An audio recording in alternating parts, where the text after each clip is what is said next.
Living history, World War II stories as told by those who were there. Today we have the honor and the privilege of hearing the story of Quartermaster Harvey Levine.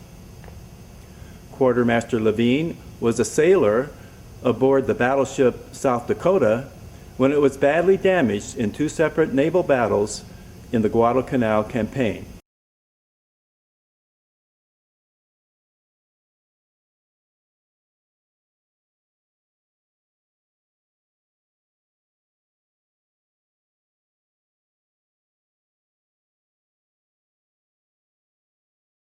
I came from New York, and I enlisted in 1942. I almost ended up on the USS Juno, which the 5 Sullivan boys were on there. Now, I had met them. What had happened was I met the 5 Sullivan brothers, and they were a bunch of friendly fellas. They really were. When we got up to Newport, the first thing they did was put us in twos.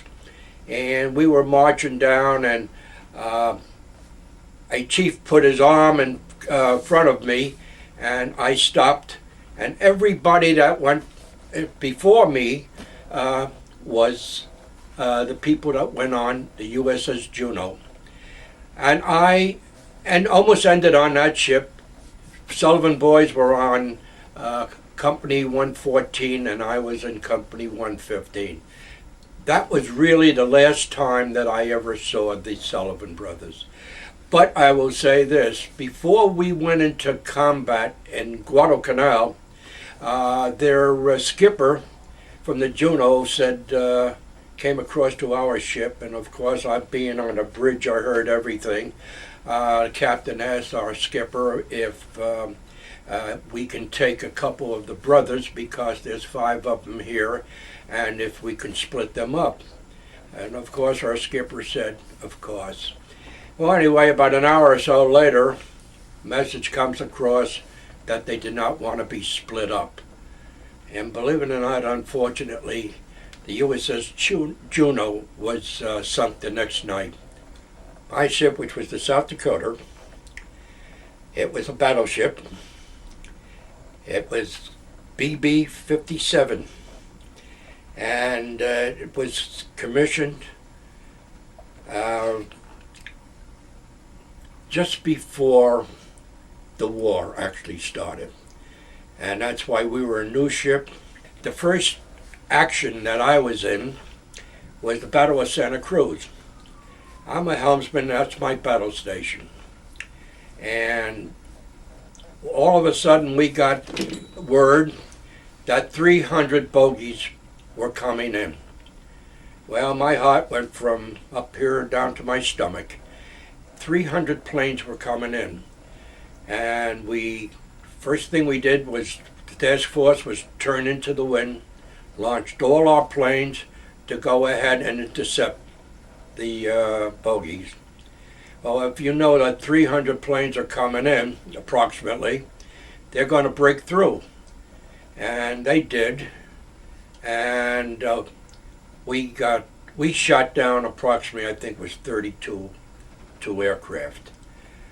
Another unfortunate thing was that we took a bomb hit on our number 1 turret, and our skipper, who was Captain Gatch at the time, took a piece of shrapnel in his neck, and one of the fellows from my division got a hold of the captain and put his hand into his jugular vein and held it until the doctor got up to the bridge.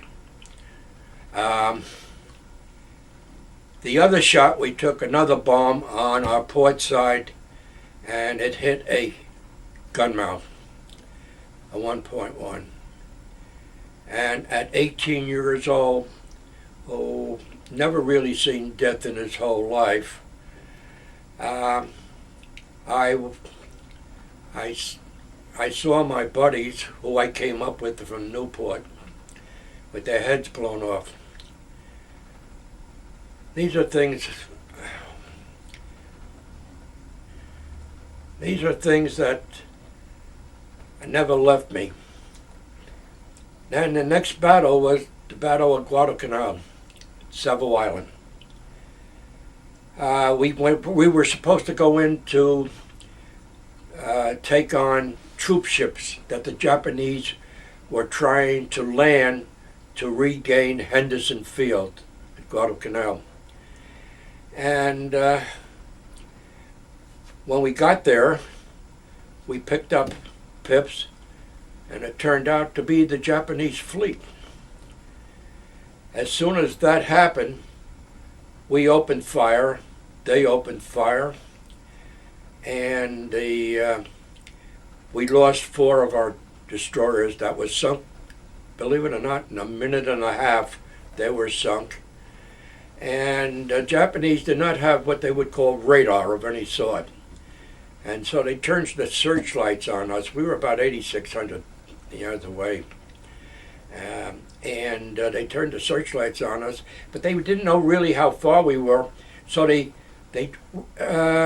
lowered their guns back and forth on our superstructure, where most of the guys were all killed, and down below.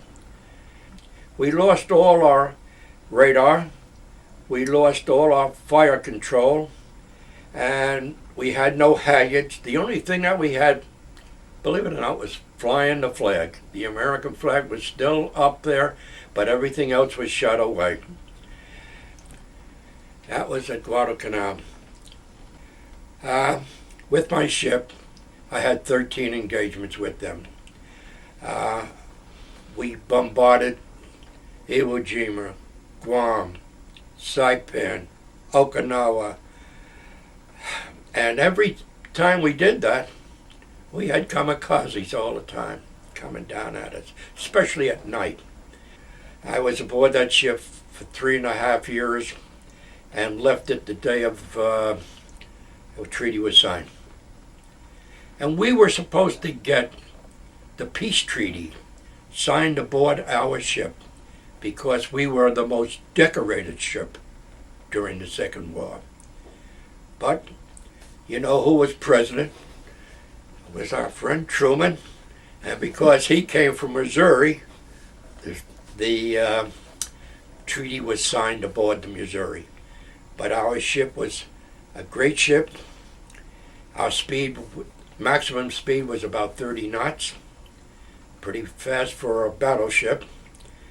And I think I had one of the greatest skippers that the Navy could ever have. And I only wish that if there, God forbid, there was another war, I would want to follow with my same skipper, and also Admiral Halsey, who was Third Fleet, which we were connected to the whole time.